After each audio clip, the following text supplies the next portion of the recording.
Buenas noches, Edwin. Buenas noches, participantes. El día de hoy tenemos para desarrollar nuestro taller virtual el módulo 2. El módulo 2, la temática es atención a la diversidad centrada en el modelo curricular. Vamos a hacer un resumen del taller para darle las pautas principales, puesto que el PPT está bien claro que ustedes lo pueden comprender, ¿no? Bueno, acá podemos ver la estructura del diplomado. Estamos aquí en este módulo 2. Y vamos. ¿Sabías que para trabajar la diversidad en educación convergen varios elementos? Claro que sí, ¿no es cierto? Nosotros tenemos que tener en cuenta el conocimiento del perfil del egresado, que está en nuestro currículum nacional. Luego la planificación de actividades que hacemos diariamente en el aula. También tenemos que conocer la distribución del aula, la evaluación psicopedagógica o el POI, que el POI es la programación individual de cada estudiante. Conocer también el equipo multidisciplinario que viene a apoyarnos, en este caso puede ser también el equipo SANE. Estrategias de trabajo para atender a la diversidad, a los estudiantes que tenemos con discapacidad, y la caracterización de los estudiantes y sus familias. Estos son más o menos los elementos principales que tenemos que tener en cuenta para hacer nuestra diversificación, ¿no? Y acá tenemos un concepto sencillo de diversificación curricular.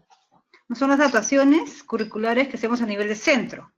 Para poder adaptar nosotros a nivel de aula, tenemos que hacer una adaptación curricular a nivel de centro. Conocer las necesidades y la parte contextual de nuestros estudiantes en común, en general. Posteriormente, tener ya a nivel de institución educativa, procedemos a hacer las adaptaciones curriculares a nivel de aula, que estas van a ser trabajadas con el profesor y sus estudiantes.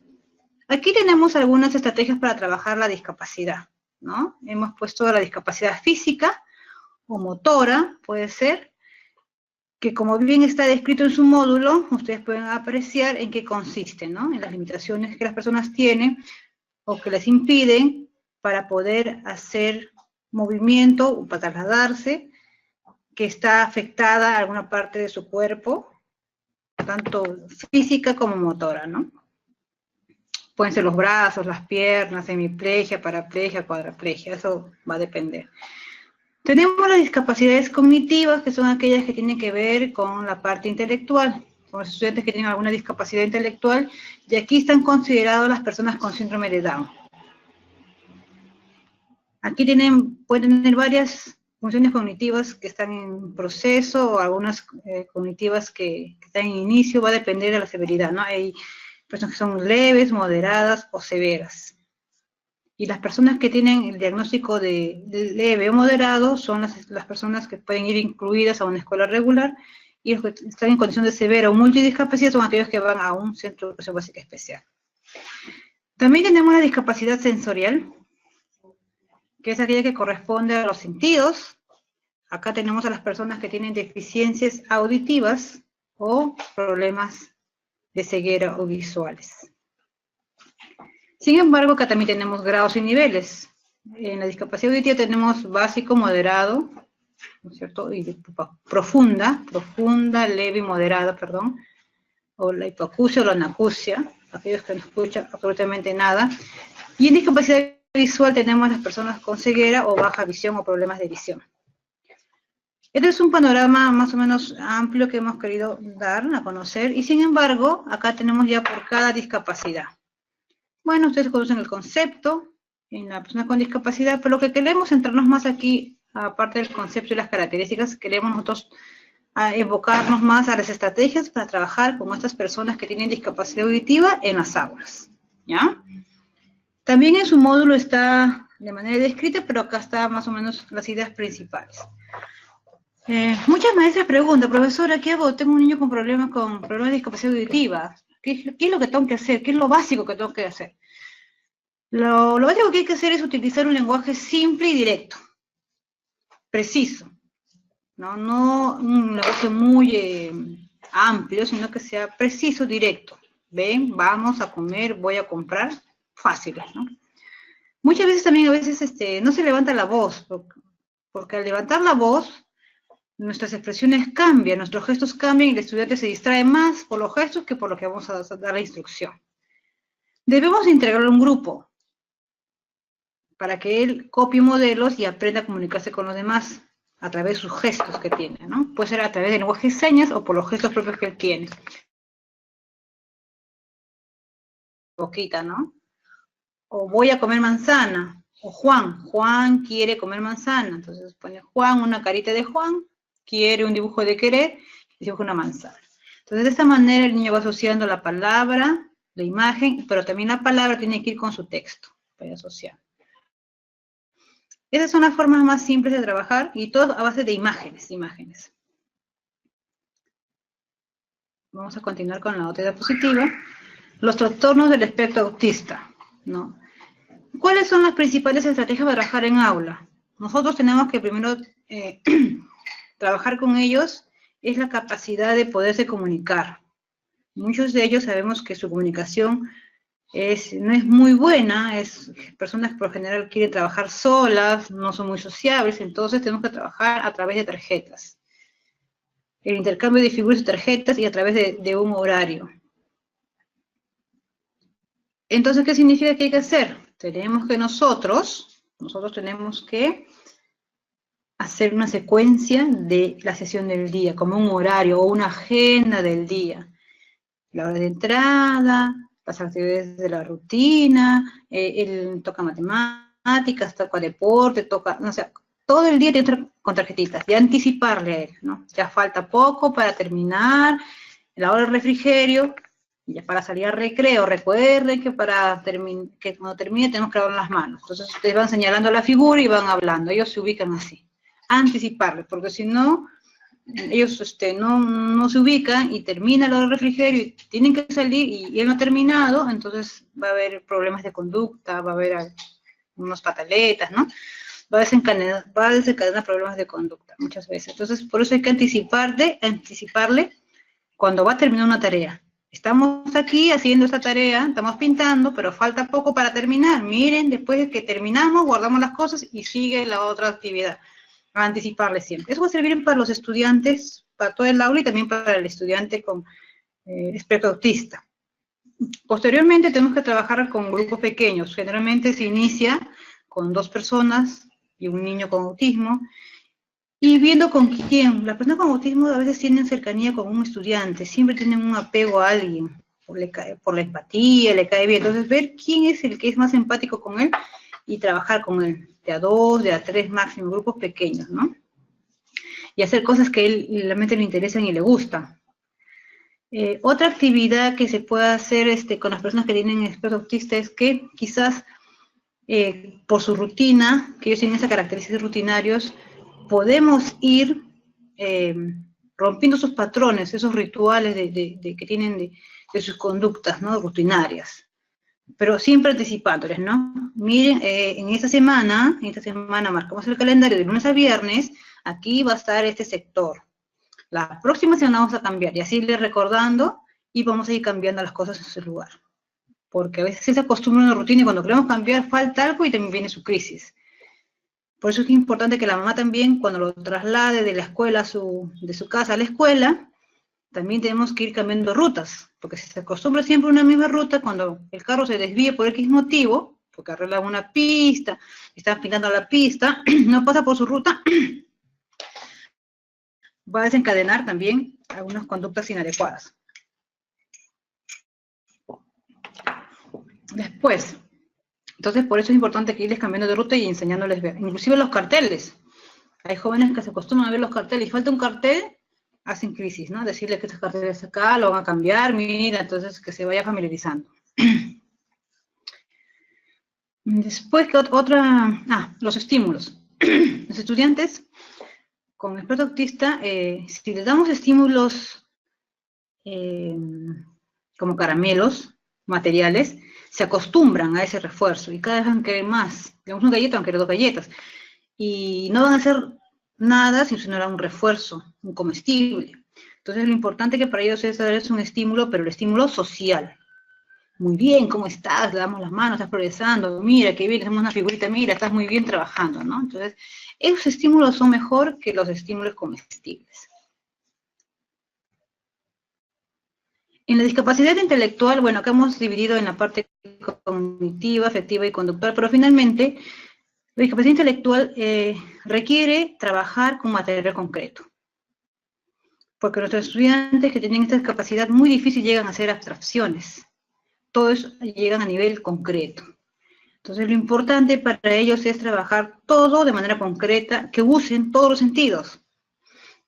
Si es posible, la fruta real, ¿no? Que siente el olor a la manzana, que pruebe la manzana, que toque la manzana y que cuente, ¿no? Cuántas manzanas hay.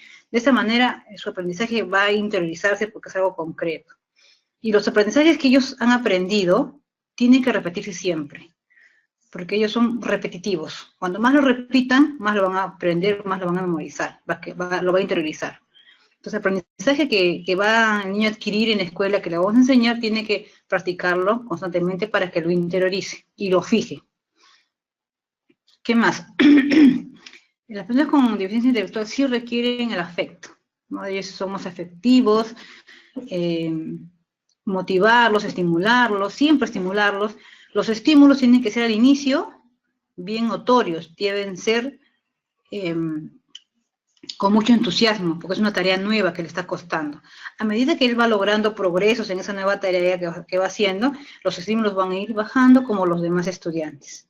Y cuando ya logró la tarea de realizarle el objetivo que queremos, lo ha logrado, entonces ya es como cualquier estudiante, muy bien, sigue trabajando. Para una tarea nueva que va a aprender, igual otra vez empezamos con un reforzador muy notorio, muy efusivo, con mucho entusiasmo. ¿Para qué? Para que el estudiante tenga interés y continúe. Y así vamos disminuyendo, y así van adquiriendo nuevas conductas, ¿no? También lo importante es el autocontrol en sí mismo. Darle oportunidades y confianzas que él pueda hacer muchas cosas como los demás estudiantes, a medida de sus posibilidades. Y la discapacidad visual que tenemos nosotros también en las aulas, nos preguntan, ¿qué hago, profesora? No sé, no he trabajado. Bueno, nuestros estudiantes con discapacidad visual que están incluidos, generalmente su inteligencia, su coeficiente intelectual es normal, no tienen ninguna discapacidad intelectual, solamente es la parte visual, un canal. El canal visual es el que tienen la discapacidad. Pero sin embargo, ellos también desarrollan más otros órganos del sentido, la audición, el olfato, desarrollan más. Entonces, de alguna manera, bueno, pueden ir compensando la discapacidad visual que tienen, ¿no? Entonces, lo que tenemos que hacer primero en un estudiante con discapacidad visual, lo primero para que tenga seguridad es que conozca su salón de clase. Tenemos que ubicarlo y enseñarle dónde es su sitio, a cuántas carpetas está su lugar, el desplazamiento, que use su bastón para que se ubique, y generalmente las cosas no se pueden mover si es que no se le avisa. Si se va a mover algunas cosas, hay que anticiparle y avisarle, porque él se puede tropezar, se puede caer por la confianza que tiene de trasladarse, ¿no? Eso es uno. Otro también puede ser que en las carpetas que tiene, les pongamos un bordecito, para que no se les caiga las cosas cuando él va a poner, ¿no? Mueva algo, no se vaya a mover. Luego, también es muy importante trabajar acá con los compañeros, que tengan compañeritos y trabaje de manera colaborativa. Necesita mucho estímulo visual, ¿no? Mucho estímulo auditivo para poder comprender y describir. Siempre se describen las tareas. Y los materiales tienen que ser en alto relieve. Muchas veces, si son pequeñitos, están en primer grado, segundo grado, ¿no? Hacen las vocales, las palabras, entonces, sobre lija, sobre las cuerdas de una soguilla, ellos van a nivel del tacto. Hay que preparar mucho su tacto. ¿Para qué? Para que ellos pues puedan leer el sistema braille. Las yemas de los dedos hay que estimularlas, ¿no? Que toquen temperaturas, texturas, contornos, materiales, que los escriban, que los toquen bien para que puedan desarrollar y después puedan leer el sistema braille. Y también pueden escribir en braille. Y bueno, usar el uso del blog del aula, bueno, hay un blog que es a través de los estudiantes que tienen las posibilidades, hay varios materiales, inclusive celulares que tienen ya altavoz, que les puede ayudar a comunicarse mejor.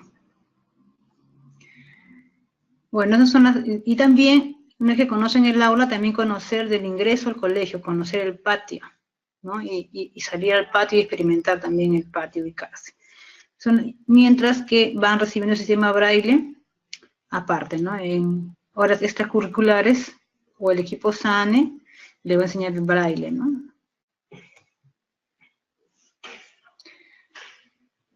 Bueno, la discapacidad física y motora.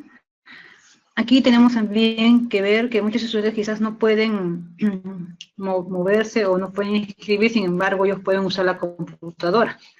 Pueden ir señalando dibujos con computadora, o si no, también pueden hacer a través de tarjetitas. No pueden hablar, pero pueden señalar sí o no. Te pueden entender, ¿tienes hambre? Y ellos señalan sí o no. Ah, sí, le enseñan la tarjeta sí, entonces, ah, tienes hambre. Quieres, o le pueden opciones para escoger, ¿no? Entre manzana y plátano. Pero para eso tenemos que saber el estudiante qué le gusta y qué no le gusta, sus preferencias y lo que no le gusta. Entonces, lo que más le encanta es un plátano y no le gusta la mandarina, entonces partir como eso. ¿Quieres plátano o mandarina? Él va a señalar el plátano. Muy bien, ¿tú quieres plátano? La fruta, él va a señalar. Pero tenemos que decir que él, a través de la tarjeta, señala, mira la tarjeta, señala la tarjeta y yo te doy el plátano. ¿Qué no quieres comer? No, el plátano no quieres, tiene que señalar, va a señalar junto a la mandarina. Decirle que esa mandarina tiene que señalar en la tarjetita. ¿Por qué? Porque no siempre vamos a tener nosotros el material concreto, tienen que aprender ellos a representarlos en manera gráfica. ¿Para qué? Para que con tarjetitas puedan, quiero ir al baño, quiero salir, tengo hambre, me duele mi cabeza, entonces él va señalando con las tarjetitas y va con palabritas para que pueda también aprender escritura, y si no, se queda con las figuritas, ¿no? También ellos requieren terapia, para hacer los movimientos, sus ejercicios musculares, de relajación o de tensión, dependiendo si son hipotónicos, si son hiperlaxos, entonces va a depender, y eso tiene que ser en horario extracurricular. Bueno, de manera muy rápida hemos tratado algunas estrategias para poder trabajar con estudiantes que nos llegan a sus escuelas con una discapacidad. Pero sin embargo, para poder ya hacer las adaptaciones curriculares, es muy importante hacer un perfil psicoeducativo, ¿no? Este perfil psicoeducativo consiste en un inventario de conductas y destrezas que nos van a permitir identificar los patrones de aprendizaje, como todo estudiante. Ustedes pueden trabajar esto con todos los estudiantes de su escuela en común, pero es muy importante trabajar con los chicos que tienen alguna discapacidad. ¿Por qué? Porque esta es la caracterización del estudiante. Nosotros tenemos que caracterizar a un estudiante de acuerdo a lo que está establecido como los demás estudiantes, su desarrollo motor. Ver qué edad tiene el estudiante y cómo es su desarrollo motor. Tiene 8 años. Entonces tenemos que cotejar con un desarrollo motor promedio de un estudiante de 8 años. Y de ahí viendo, capaz vamos a ir cotejando, no coincide algunas cosas sí coinciden, y en otros está como 6, en otros está como 5 años, por ejemplo, ¿no? Y otros sí está como 8.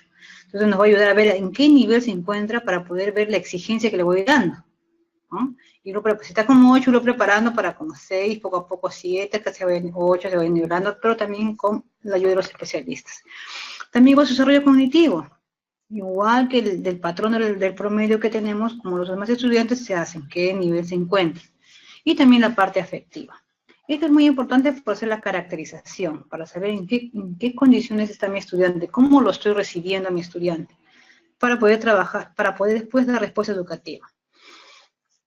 Ahora, ¿cómo damos la respuesta educativa a las personas con discapacidad?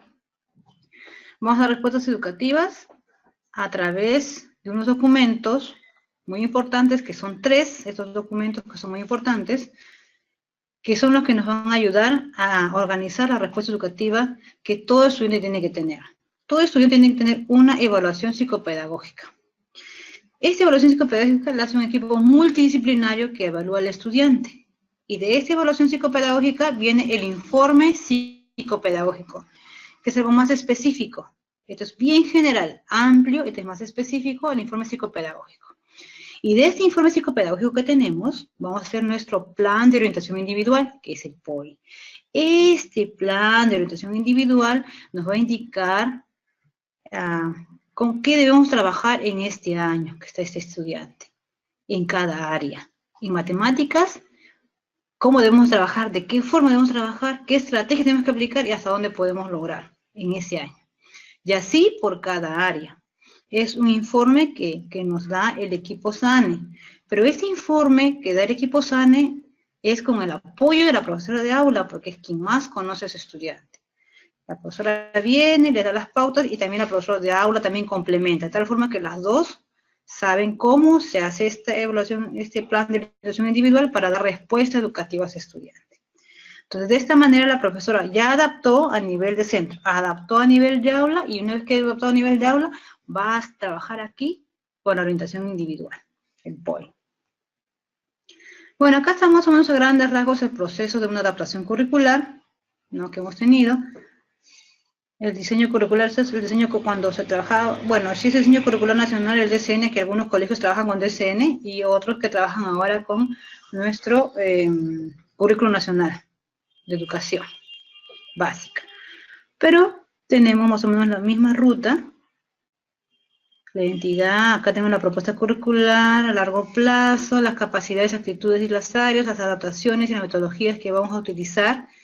En este caso, si va a ser de acuerdo al DCN o al currículo nacional, las adaptaciones a la evaluación, momentos pedagógicos, las rutinas, ¿no?, que tenemos, la programación de las unidades didácticas, que son proyectos, unidades de aprendizaje, módulos o los talleres de acuerdo al nivel inicial, y las adaptaciones curriculares individuales o grupales que se pueden ir realizando. Entonces, nosotros tenemos que tener en cuenta los tipos de adaptaciones curriculares. Estas pueden ser de dos tipos: de acceso al currículo y las curriculares propiamente dichas. De acceso al currículum son aquellas generales y las específicas. En las generales, en el ambiente, las condiciones físicas ambientales. ¿Recuerdan? Las rampas, los pasamanos que tenemos que tener en los baños, en los pasadizos. Las específicas son de acuerdo al mobiliario y materiales específicos que cada estudiante requiere. Si un estudiante tiene problemas motores, capaz requiere una silla, un cochecito, un andador, o un collerín en el cuello, una silla para que se sujete especialmente a la silla, porque traje en la mesa, bueno, no sé. Son cosas específicas que el estudiante requiere según su discapacidad. Y las curriculares, que es por el nivel de ajuste a nivel del grupo de aula, ¿no?, o individuales que podemos realizar. Entonces, ¿quién hace las adaptaciones curriculares? El docente de aula, pero uno o en grupo o de estudiantes. ¿Qué significa? Que el docente de aula hará una adaptación curricular para uno o para un grupo de estudiantes que tienen casi similares características. No necesariamente es individual, va a depender. ¿Ya? ¿Qué elementos del currículum se adaptan? Todos los elementos del currículum, como capacidades, la metodología, los recursos, los materiales, la temporalización y la evaluación. ¿Qué quiere decir? La metodología, ¿qué método voy a utilizar? Podemos adaptar. Si un estudiante usa una metodología usa la profesora para todos y para el estudiante también su metodología propia. Si van a aprender a escribir o el dictado, unos podrán dictar o podrán copiar el dictado, otro estudiante capaz no puede él dictar, pero la profesora le puede dar dos alternativas, ¿no? Dice, dicto mamá, y entrega dos tarjetas, mamá y papá. ¿Qué he dicho? Entonces el niño señala mamá. Los recursos que pueden utilizar, si la profesora, los chicos tienen dificultades en hacer trazos, mientras entrega una hoja de trabajo, los estudiantes en A4 para que puedan pintar o hacer una actividad. Entonces al estudiante que tiene problemas o tropezas motores, se le pone una hoja A3 y un dibujo más sencillo para que él pueda trabajar y demorarse menos, mientras los demás tienen otro tipo de trabajo, ¿no? Y también los materiales, ¿no? Los materiales son concretos, tangibles, mientras los demás capaz ya no son concretos. Ya pueden sumar sin material concreto, pero nuestro estudiante puede tener un material concreto, ¿no? O las láminas, las tarjetas, los papelotes adicionales que hagamos, ¿no? Y la temporalización, mientras algunos se demoran media hora en hacer un trabajo, entonces hay que calcular que nuestro estudiante capaz no resiste media hora haciendo un trabajo, entonces hay que darle el trabajo de manera más precisa para que dure menos tiempo. Durará pues 10 minutos para que tenga opción de terminar y bueno, después darle otra actividad o si no, que nos ayude o que nos ayude a ordenar algo y luego vuelve a su sitio y sigue trabajando, ¿no? Y también la evaluación, puede ser oral, a través de escritas, figuras, pues eso va a depender. ¿Qué debemos considerar para hacer las adaptaciones las adaptaciones a las capacidades, bueno, debemos conocer primero los elementos, la habilidad. La habilidad generalmente es qué hace, ¿no? Es la acción, qué hace el estudiante. El contenido, qué es lo que sabe. Y la situación o condición, cómo lo hace o con qué lo hace. Entonces nosotros podemos hacer la adaptación a nivel de la habilidad. Para eso usamos la taxonomía de Bloom, ¿no? Vemos qué habilidad está y luego vamos a ver, o si no, el estudiante cumple una habilidad, igual que los demás estudiantes, pero capaz el contenido tiene que ser más específico. Mientras los demás hacen algo más complejo, es más específico. O que pasa el estudiante sí puede ser la habilidad, como todos, también el contenido, sino que era su situación, cómo lo hace, esa es la diferencia. Mientras unos lo van a hacer escribiendo, él lo hará oralizando. Entonces tenemos que ver y conocer a nuestros estudiantes qué cosas le vamos a adaptar. En algunos vamos a adaptar las 3 cosas. En otros estudiantes adaptaremos 2, en otros 1. Eso va a depender de cada estudiante. ¿Cómo se adaptan las capacidades?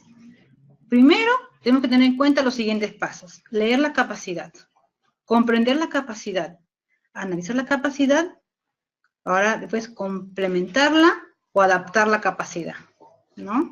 Para que responda a nuestro estudiante. ¿Qué alternativas tenemos para la adaptación curricular? Tenemos adaptación de la habilidad, como dije anteriormente, podemos utilizar la taxonomía de Bloom, como les dije, la adaptación del contenido, de la condición. También cuando se desdoblan o fusionan capacidades, puede ser el caso que muchas generalmente no lo son, salvo que sean moderados, no bien moderados los estudiantes, y cuando se adaptan todos los elementos de la capacidad, ¿no? Vamos a ver aquí un ejemplo, si es que, acá tenemos un ejemplo, este es con DCN, ¿eh? Después vamos a ver con el currículo nacional, porque algunos trabajan con DCN todavía, algunos, bueno. Acá tenemos la competencia, este es para segundo grado primaria, comprende textos escritos, la capacidad, dice, ¿no? Recupera información de diversos textos escritos. La capacidad diversificada, recupera información de diversos textos escritos, continuos y discontinuos. Es a nivel de aula, acá está, ¿no? Luego acá dice la capacidad adaptada. Reconoce, recupera información de textos continuos, narrativos, ¿no? El cuento con imágenes, ¿ves? Entonces, ¿qué cosa hemos trabajado acá? Solamente hemos trabajado los continuos, ya no los discontinuos, solamente continuos. ¿Y qué cosa más? El cuento, pero con imágenes, para que lo pueda entender. El indicador localiza la información explícita en cada parte del cuento a través de imágenes, ¿no? Entonces se va a valorar a través, las más no son imágenes, pero va a utilizar imágenes. Más o menos un ejemplo que les puede ayudar cómo podemos ir trabajando. Bueno, este era un trabajo grupal que lo vamos a poder hacer con ustedes, lo hemos hecho como un taller presencial, pero sin embargo sería bueno que quizás ustedes puedan analizar y leer lo que es, según la ley, según el reglamento de ley que tenemos, de educación básica, el título 2, para podernos fijar y tener ese marco que nos va a ayudar a poder trabajar mejor. Y también el capítulo 8 de orientaciones para la diversificación curricular del currículum nacional. Por lo anterior hemos trabajado con el DCN y este es para el currículum nacional en educación básica. Bueno, aquí está el título 2 del reglamento para poder leer. Y acá están las orientaciones que consta de todos, 1, 2, 3, 4, 5, 6, de hecho componentes, como son alrededor de 5 páginas más o menos, para poderlo entender mejor. Eso sí los recomiendo para que lo puedan entender. Bueno, acá tenemos un video, no sé si podemos pasar el videíto que dura 10 minutos, para que lo puedan ver. El video va a ser pasado en la plataforma, que dura 10 minutos, para que ustedes lo puedan ver varias veces y podamos comprender mejor cómo es que vamos a hacer la diversificación curricular en educación básica especial y en EVA. Pero en este caso yo hablo de educación básica especial, ya en educación básica especial, ¿sí? ¿Cómo se va a hacer? Que tienen estudiantes incluidos en la básica regular, ¿ya? Bueno, acá sabemos nosotros que lo que queremos en nuestro país es que la educación sea para todos, ¿no es cierto? Y que el currículum nacional es una forma que hace que se cumpla ese derecho por la educación de todos los estudiantes, sin tener en cuenta ninguna discriminación, sin tener en cuenta la discapacidad y las diferencias, sino que todos pueden aprender de acuerdo a sus potencialidades y según las necesidades y los intereses de cada estudiante. ¿Ya? Entonces, ese es el marco general. Para ello es importante conocer el perfil de egreso. O sea, tenemos que ver cuál es el perfil, con qué perfil va a salir nuestro estudiante. ¿Qué queremos formar? El estudiante, que el peruano o la peruana que queremos formar en nuestras modalidades de educación. Y acá tenemos las principales: reconocer como persona valiosa, proporcionar la vida en democracia, practicar una vida activa y saludable, apreciar manifestaciones artístico-culturales y crear proyectos artísticos, se comunica en su lengua materna, en castellano como segunda lengua, en inglés, o también puede ser acá el lenguaje de señas, recordemos también, o el lenguaje braille, indaga y comprende el mundo natural artificial, interpreta la realidad y toma decisiones en base a los conocimientos matemáticos, gestiona proyectos de emprendimiento económico-social, aprovecha responsablemente las TIC, desarrolla procesos autónomos de aprendizaje en forma permanente y comprende y aprecia la dimensión espiritual y religiosa. Todos los estudiantes tenemos que llegar a cumplir este perfil durante el transcurso de en la edad escolar, ¿no? Educativa, y más aún todavía. Pero sin embargo, los estudiantes que tienen una discapacidad que están incluidos, necesariamente no van a cumplir tal cual como nos indica este perfil. Lo que vamos a hacer es una aproximación a ese perfil, que se aproxima por las mismas condiciones que el estudiante tiene. Entonces va a ser, si queremos que cumpla ese perfil, nos vamos a frustrar en algunos casos. Entonces lo que queremos es esa aproximación, lo que pueda, según su condición, aproximarse más a cumplir ese perfil. Eso tenemos que tener en cuenta, colegas. Entonces, el Currículo Nacional de Educación Básica, sabemos que es para la EBR, Educación Básica Regular, Educación Básica Alternativa y Educación Básica Especial. El currículo ya sabemos que es flexible, por eso que se puede adaptar, se puede diversificar para todos los estudiantes, tengan discapacidad o no. También es abierto, porque puede incorporar, ¿no es cierto? Acá dice algunas competencias, de acuerdo al diagnóstico, bueno, pero bien fundamentadas. Es significativo que tome en cuenta las experiencias, conocimientos previos iniciales de los estudiantes, por eso que hay que trabajar de esa manera, ¿no? De los saberes previos, los intereses, las demandas que ellos tengan, y es integrador, porque el perfil de egreso, las competencias, capacidades, estándares de aprendizaje, conforman todo un sistema, todos tienen relación. Entonces, ¿cómo abordar el Currículo Nacional de Educación Básica? ¿Cómo aborda el Currículo Nacional de Educación Básica la atención de la diversidad o inclusión? De la siguiente manera. Plantea 7 enfoques transversales y en ellos la atención a la diversidad.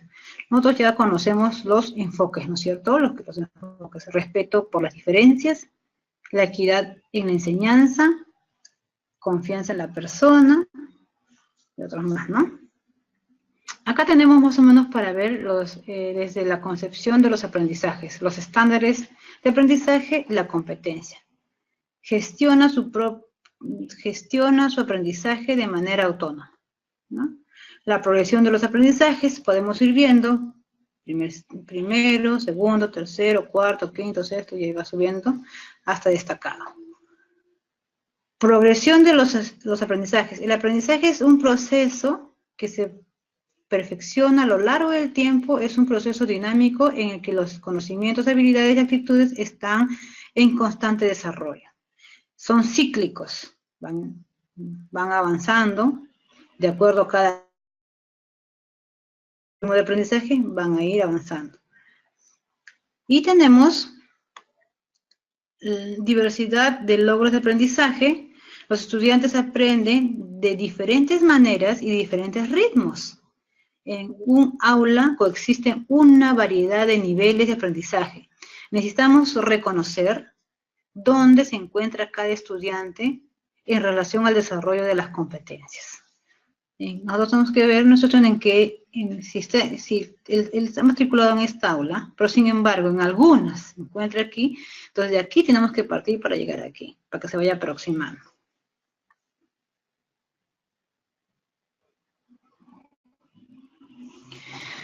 Desde la evaluación formativa para la mejora y cierre de brechas de aprendizaje se propone.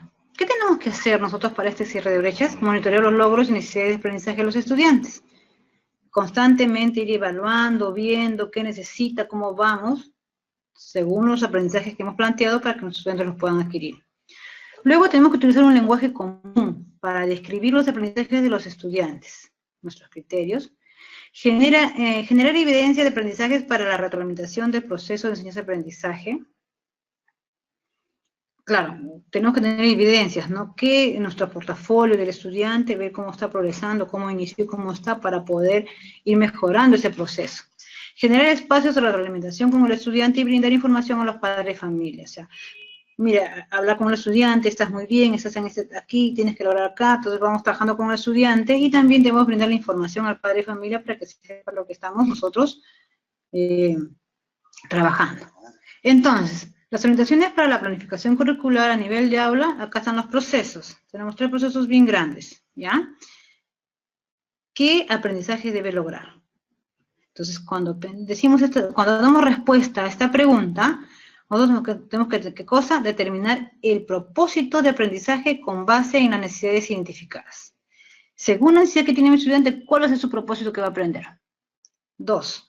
Establece los criterios para recoger evidencias del aprendizaje sobre el progreso. O sea, voy recogiendo cómo va en su progreso, cómo va avanzando, vamos recogiendo esos criterios, esas evidencias.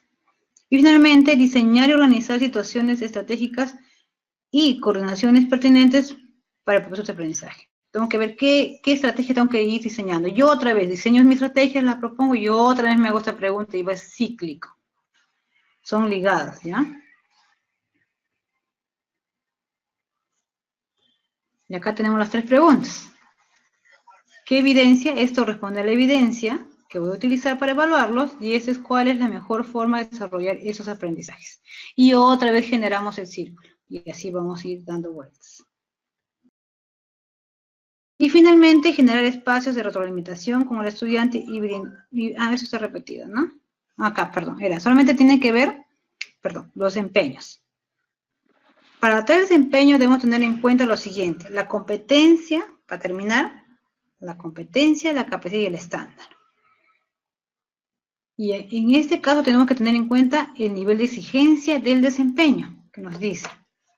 Y finalmente, generar esas evidencias de aprendizaje. Entonces, teniendo en cuenta esa manera, nosotros vamos a poder trabajar mejor nuestras adaptaciones curriculares que hemos presentado, ¿no?